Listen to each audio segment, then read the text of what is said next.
Kegerahan warganet dengan sikap Ayu Ting Ting membuat petisi untuk memboikot pedangdut ini terus mendulang dukungan.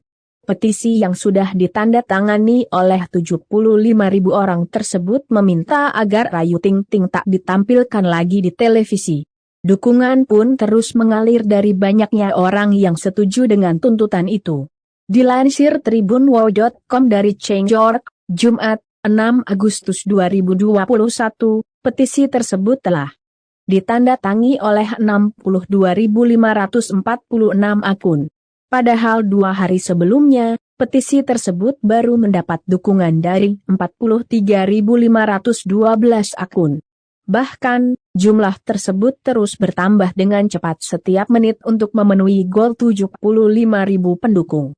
Adapun petisi tersebut dimulai oleh seorang yang bernama Putri Maharani sejak 2 bulan lalu.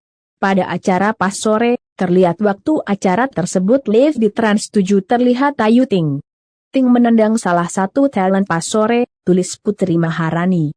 Namun, petisi dengan judul Blacklist Ayu Ting Ting dari dunia pertelevisian itu kembali viral dibagikan.